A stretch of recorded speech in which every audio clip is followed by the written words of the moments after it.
Neste momento está a acontecer uma crise política barra económica na maior economia do mundo, Estados Unidos da América, devido ao impasse que está a acontecer entre os democratas e os republicanos para a aprovação do Orçamento Geral do Estado para 2026.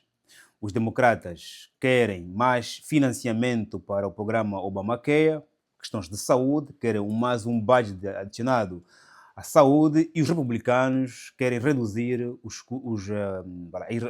gastos com a saúde virados ao programa Obamacare, que pronto, tem como vista uma distribuição maior, um acesso maior à saúde para os americanos. E este impasse está a fazer com que o governo americano não está a conseguir aprovar o orçamento e acabou por cair, shutdown. No entanto, neste momento, Donald Trump, enquanto líder dos republicanos, já aproveitou dizer que, já que o governo está em shutdown, eu vou aproveitar aqui fazer uma reorganização a nível do RH, dos recursos humanos americanos, demitindo alguns pessoais, tanto que, neste momento, alguns ficarão e estão sem salário.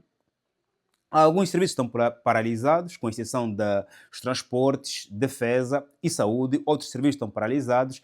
E é neste momento que o governo americano está a aproveitar e vai aproveitar demitir funcionários. O governo americano está em crise e até quando é que vai durar esse shutdown, esta queda, esta paralisação do governo?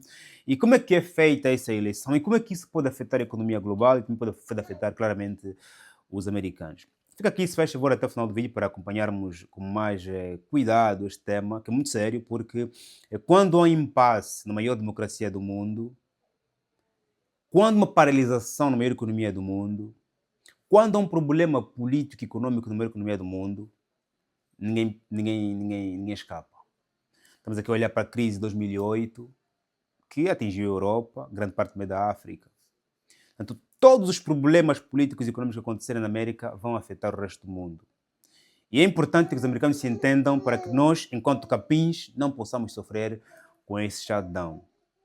E antes de claramente entrarmos aqui a esses pormenores, a essas perguntas que eu acabei de levantar, quero pedir para fazer um like neste vídeo, por favor, s'il vous plaît, Ndingo ainda, meu amigo, meu ferro, para que subscreveres, para partilhares, também, claro, para fazeres parte do maior grupo do WhatsApp do mundo, que é a Servos Comunidade, que está à sua espera, por apenas 3 euros mês ou 1.500 kwanzas. O convite para fazeres parte da Servos Comunidade, este grupo, está no primeiro comentário. Clica ali, se faz favor, que eu poderei falar consigo, pessoalmente. Obrigado. Sem mais voltas, vale aqui dizer que na América existe uma organização política muito bonita e devíamos copiar. Por quê? Porque a América é como se fosse um continente. Estados Unidos da América. Cada estado é mesmo um país. Porque cada estado tem o seu parlamento, né? As chamadas casas dos representantes. Depois tem o Senado, né? Portanto, o Congresso americano é formado, o Congresso, que é o parlamento americano, é formado por duas casas, por dois parlamentos, né? Casa dos Representantes, que tem mais de 540 e tal representantes, são deputados. Depois tem o Senado, onde tem 100 representantes ou 100 deputados, porque 2 deputados representam cada estado. Ok? E para a aprovação do orçamento, temos aqui a olhar para um país que é a maior democracia do mundo e tem uma organização política tão cerrada, tão controlada, que até pode haver corrupção, mas não é descarada, não é nua. Porque a organização política americana foi construída de uma forma em que qualquer um possa fiscalizar o outro e nada possa passar sem consentimento dos outros. Há corrupção, há desvios, há lobby, tudo isso existe. Só que o sistema está tão cerrado que, acontecendo, passa em muito. Tem que ser uma coisa muito bem combinada e muito pouca. Muito bem combinada, com muita gente envolvida em um só negócio e, às vezes, mesmo também legalizado, com a questão dos lobbies, porque a forma como eles organizaram o sistema político é essa forma que a África, enquanto União, devia adotar para que sejamos Estados Unidos da África. Hoje, quando a Europa, por exemplo, olha para a América, a Europa não olha para a América como sendo um país. Os europeus, enquanto governos europeus, olham para a América como sendo um continente. Quando nós vimos, na última semana, líderes europeus, últimos meses, líderes europeus a irem para a América, na cabeça de alguns, há muitos presidentes a irem para um presidente. Não, a América não é um país, é um continente. Porque a organização política daquele país-continente demonstra isso. Okay? São mais de 50 estados. Estado é país. Estado é país. São autarquias no mais alto nível, explicando, ponto. Como é que se concede? Portanto, tem a Casa dos Representantes, que tem mais de 535 representantes, deputados, que esses fazem a votação, depois passa para o Senado, onde estão os representantes dos Estados, né, que é a outra casa, que é outro segundo parlamento, okay, a casa mais importante, e esses também votam a favor ou contra o orçamento. E neste caso, neste momento, o orçamento, em termos de valores, porque olha a diferença, os americanos, o orçamento, primeiro votam em valores de gastos e ganhos, e depois transformam este orçamento em lei. Está a perceber a questão? Enquanto nós apenas votamos nas despesas e receitas enquanto números, eles votam sim enquanto números, mas depois transformam esses números em leis. É claro que, teoricamente falando, tudo que passa pelo Parlamento torna-se lei. Tudo, porque o Parlamento é a casa das leis. Só que nem todos os países é assim que se procede. Há 4 passos para que o orçamento seja aprovado. Primeiro, o presidente ou o governo apresenta a proposta para a Casa dos Representantes, vai para o Senado, se passar, vai para o Senado, se passar do Senado, aquilo transforma-se em leis e depois volta para o presidente para o mesmo assinar. Neste momento, tanto o Senado, quanto a Casa dos Representantes como o Senado, chumbaram o orçamento, porque os democratas querem que haja mais dinheiro para a saúde, os republicanos querem claramente reduzir. E Donald Trump diz que estes senhores democratas querem mais dinheiro para a saúde, para financiar a saúde dos imigrantes ilegais na América. Porque os nacionais têm seguro. Quem nem tem seguro são os imigrantes ilegais. Esse é o discurso que está a ser sustentado pelo governo republicano. Ponto. Portanto, para que nesse momento o orçamento seja aprovado, os republicanos estão a precisar de 7 votos. E para que o orçamento avance como proposta dos republicanos, dos democratas, é preciso que 13 votos. É preciso 13 votos havidos dos democratas republicanos. E para que o orçamento seja aprovado segundo a vontade republicana, é preciso 8 votos a virem dos democratas. E este impasse claramente vai criar e pode criar, agora a tela desligou, pode criar e vai criar muitos problemas a nível local, internamente, e a nível internacional. Por que a nível local? Porque com a paralisação do governo, com esse shutdown, né, que agora vai se impor aqui a proposta de continuidade, né, um programa de resolução de continuidade, okay, para que o governo possa funcionar sem que exista um orçamento geral do Estado. E neste programa, neste projeto, nessa proposta provisória, o governo funciona até que o Congresso aprove o orçamento. E se o Congresso não aprovar o orçamento, com essa luta entre democratas e republicanos, esta proposta de continuidade pode funcionar até 2026. Esse orçamento é 2026, okay, que é aprovado de 30 de setembro a 1 de outubro.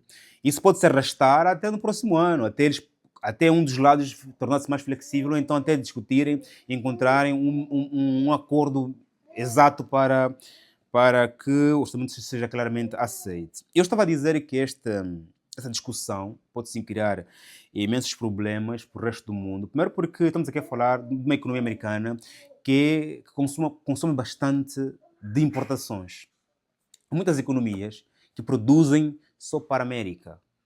Para além, claro, do problema interno, né, estamos aqui a olhar para o desemprego que está a se criar. O Trump já disse que vamos aumentar, vamos precisar demitir pessoal. E para além desse problema do desemprego, que vai criar, desemprego na América, que pode criar deflação, porque se há desemprego não há dinheiro, ou não há produção, ou pode criar também inflação, depende muito de como é que a economia vai se comportar com esse desemprego. Não é? Portanto, com esse desemprego, também pode criar pressão social, manifestações, crise social também, que depois espoletar em crise política, quando Os manifestantes começam a bater muito de frente com o governo, como aconteceu agora, como aconteceu quando os mesmos foram para o Capitólio. A crise social, que só são manifestações, gritos expressos, problemas de desemprego, problemas de saúde não só, pode transformar-se em problema em crise política também e agudizar a atual crise política. Portanto, havendo uma paralisação no governo, os americanos não podendo comprar nem vender, há consequências externas, porque os americanos são os maiores consumidores do mundo. E há países que só produzem para vender para os americanos. Sem contar, claro, com outras questões de ajuda humanitária, conflitos, apesar de que, aqui falou-se na nota de que o exército, a saúde poderão trabalhar, poderão funcionar, mas não haverá aprovação de budget, de dinheiro para financiar conflitos lá para fora. Portanto, é um problema americano que tem implicações difíceis a nível interno, porque afeta o bolso das famílias, apesar de que na América não é comum, por exemplo, grande parte dos países africanos, onde grande parte da população trabalha para a função pública. Okay? Na América e na Europa, as pessoas preferem trabalhar para o setor privado do que na função pública. Okay? Quanto mais capitalista for um país, mais as pessoas preferem trabalhar para o privado do que para o Estado. Porque no Estado paga-se menos, não há produtividade, não há carreira, não há competitividade, há menos incentivos à produtividade, há menos, também paga-se menos, ok? E também é muito mais difícil entrar para a função pública, porque pouquíssimas vezes realizam concursos e quando realizam é para cargos muito específicos ou então não qualificados. Ou o cargo é muito específico, requer muitos anos de experiência, muita qualificação, ou então o cargo é não qualificado. Ponto. Diferente de nossos países onde os governos são os maiores recrutadores. Claro, para a polícia, para o exército, há sempre a chamar, ok? Mas para a economia, claramente, os países muito capitalistas, como os americanos e os europeus, há menos recrutamento para a função pública. E também as pessoas não estão muito motivadas para trabalhar para a função pública, porque depois também tem essa questão aqui, né? Quando no privado, nesses países, é muito mais seguro trabalhar do que no Estado. Okay? O Estado vai sempre demitir em função do gráfico econômico. Agora, há uma crise, uma paralisação do governo para poder financiar o Orçamento Geral do Estado. O governo não tem dinheiro, demite. Okay? Há muito mais insegurança a trabalhar para a função pública do que para a função privada. Em outros países, diferente dos nossos, onde as pessoas procuram trabalhar para a função pública porque acham que é muito mais seguro, porque é um trabalho eterno e às vezes não precisas trabalhar, após entrar às 10. Outro dia, há alguns anos, eu fui para o Ministério. Okay? Quando eu estava a procurar de bolsa de estudo, fui para o Ministério e lá em Talatona os ministérios estão atrás do outro, né? Um edifício está atrás do outro, né? Que já foi no Largo dos Ministérios, em Talatona, porque os ministérios estão um atrás do outro. Eu fui para o Ministério, acho que foi no Inarés, que era a altura que eu estava a procurar de bolsa de estudo, e havia um jovem que trabalhava no outro ministério, que eu não vou aqui citar por uma questão de respeito ao ministério e também ao próprio jovem. Eram 9h50, 9h50, ele estava a sair do escritório para ir para a sua vida. Ele falou-nos, epá, hora de bazar hora de bazar para outro job. Eram 9h50. Portanto, a produtividade na função pública não se exige tanto como se exige no setor privado. No setor privado, se você não produzir, você fica atrás da concorrência.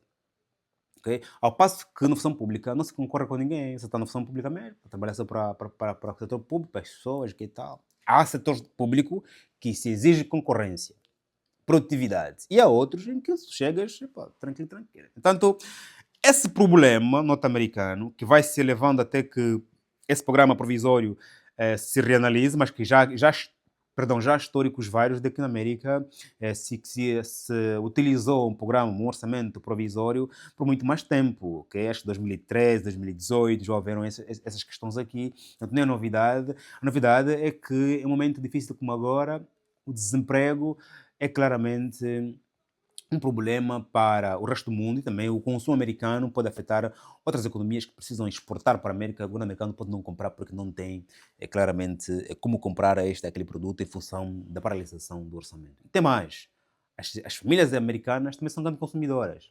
Quando as mesmas estão sem rendimento, sem salário, também reduz o consumo americano a vir do estrangeiro, apesar da questão das tarifas também colocarem já um certo impasse em relação ao consumo internacional. Mas, mesmo assim, a América ainda é a maior economia a nível de consumo e há países que, sim, produzem só para vender para os americanos. E quando lá há crise, tudo paralisa. Então, os países que estão em conflito, precisam do apoio americano, também claramente ficam a definhar. Faz um like, subscreva, voltaremos aqui se de facto houver mais novidades interessantes em volta desse tema. Até já, família.